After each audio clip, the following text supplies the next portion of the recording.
사이렌이 울립니다. 이상하죠? 발음이 이상하죠? 다시 할게요. 사이렌이 울립니다. 모두 대피하세요. 안녕하세요. 멸종위기에 놓인 지구인들을 대신해 기후변화 뉴스를 읽어드리는 저희는 기후변화 뉴스, 줄여서 기뉴 공대의 사이렌입니다. 저는 서울 마포구에서 기후변화 뉴스를 가장 열심히 보도하고 있다고 자평하는 한겨레 신문 기후변화팀의 최우리이고요.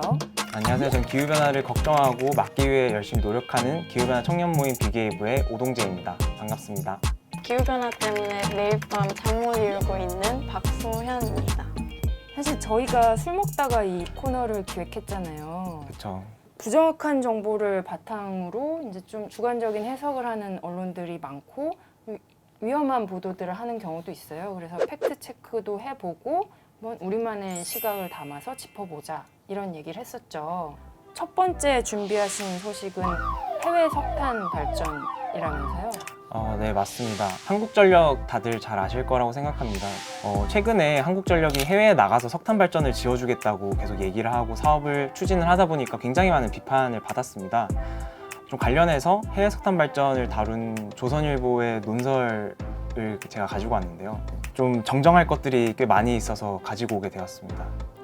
이 칼럼을 보면 한국의 과거를 봤을 때도 이제 산업화를 하기 위해서는 이런 석탄 발전이 꼭 필요한데 석탄 발전 지원을 하지 말라고 하면 그거는 이 개도국들이 선진국이 될 수 있는 어떤 사다리를 걷어차는 것과 같다.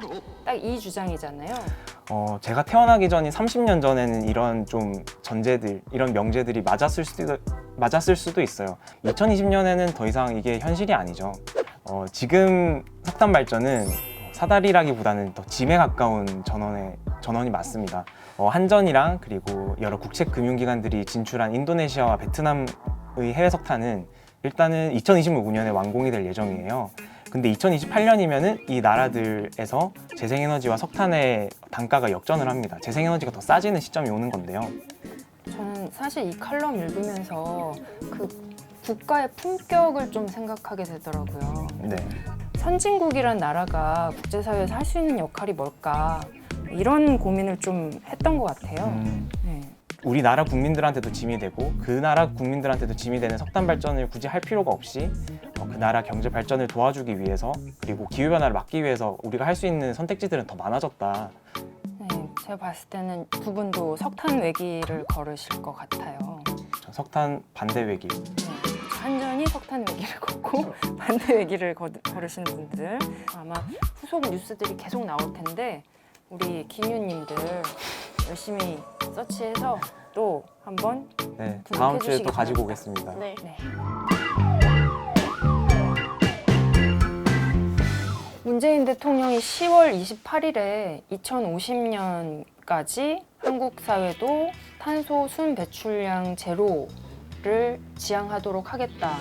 이른바 탄소 중립 선언을 한 게 화제였는데요. 이것과 관련된 기사 가져오셨죠? 네. 오늘 소개드릴 기사는 그 서울경제신문 1면에 26일에 있었던 산업변화 포럼에 대한 소식입니다. 기사 내용을 좀 간략하게 소개드리면 무리한 탄소 중립이 제조업의 위기를 부른다. 그리고 탄소 중립을 하려면 돈이 어마어마하게 드는데 탄소 중립을 선언한 국가들은 원전이나 신재생 에너지를 많이 하는 국가다라는 내용이었어요.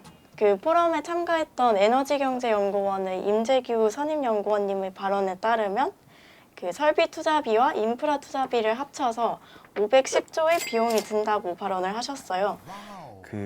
사실 이 연구원님께서 오랫동안 이 얘기를 주구장창 해오셨어요. 그 대국민 토론회가 10월달 중순에 있었는데 그때 세미나장에서도 이렇게 똑같은 얘기를 하셨던 거예요. 그래서 그 온라인으로 참석을 해서 그 댓글로 당신 지금 부끄러운 줄 아시라 막 그렇게 쓰시는 분들도 있었어요. 그 댓글이 이렇게 쫙 올라오는데 사실 그거 제가 썼는데 비게이브의 많은 청년들이 자료 요구를 했습니다. 에너지경제연구원에서 보도 해명 자료를 냈어요. 이거를 담은 보고서가 존재하지 않습니다라고 얘기를 했던 거예요. 임 연구원님께서는 좀 뻘쭘해지셨죠? 이 탄소 중립을 하려면 인프라 설치 비용이 많이 들 거다. 뭐 이거는 사실 당연한 얘기잖아요. 이거를 하나의 투자의 개념으로 바라봐야 된다고 생각해요. 앞으로 10년, 20년 안에 나타날 기후변화로 인한 그 피해 비용을 낮추는 행위고 녹색 산업 부문의 새로운 일자리 그리고 새로운 시장을 창출할 수 있는 하나의 기회잖아요. 근데 읽다 보니까 그 2050년 그 탄소 중립을 선언한 나라들 중에 원자력이 많다라는 이런 주장은 되게 쉽게 반박할 수 있는 주장인데 이런 것도 인용을 해서 쓰셨더라고요. 네. 모두가 알다시피 영국은 2050 탄소 중립을 가장 먼저 선언하고 탄소 중립을 밟아나가고 있어요. 그런 영국도 수력 비중이 3%, 원전 비중은 16%로 한국이 원전이 40%인 걸 감안했을 때 영국은 훨씬 낮은 원전 비중을 보이고 있어요. 영국 말고도 독일의 경우를 살펴보면 독일은 22년까지 원전을 아예 전면 폐쇄하겠다고 발표를 했고요. 원전을 많이 한다거나 수력이 많은 나라들이 탄소 중립을 선언하는 건 아니네요. 우리나라의 국내 실정에 맞는 에너지 체계를 어떻게 수립할 것인지에 대해서 기사가 나와야 되지 않을까 생각합니다. 우리 김유님들이 잘 지적해 주신 대로 탄소 중립을 이루기까지 그래서 과연 어떻게 할 것인가 이게 남은 과제잖아요. 네. 또 우리들이 할 일이 또 많아진다는 의미예요. 그러면 저 뭐 일주일만으로는 안 되겠네요. 네. 그렇죠. 지금 이 프로그램은 파일럿으로 한번 제작을 해본 건데요. 또 만날 수 있겠죠? 그 시청자 여러분들께서 좋아요, 구독, 구독 아니죠? 댓글. 한겨레 TV 구독해 주시면 더 좋긴 저 하겠네요. 한겨레 TV 구독과 네. 그리고 좋아요, 댓글 남겨주시면 저희 한겨레 간부분들이 보시고 아 니네 계속 해봐라 이렇게 네. 할 수 있을 겁니다. 얘네들 좀 그래도 괜찮게 하네. 네. 그러면 다음도 지구를 살리는 마음으로 김유님들과 함께 뉴스를 읽어보도록 하겠습니다. 또 봐요. 또 봐요.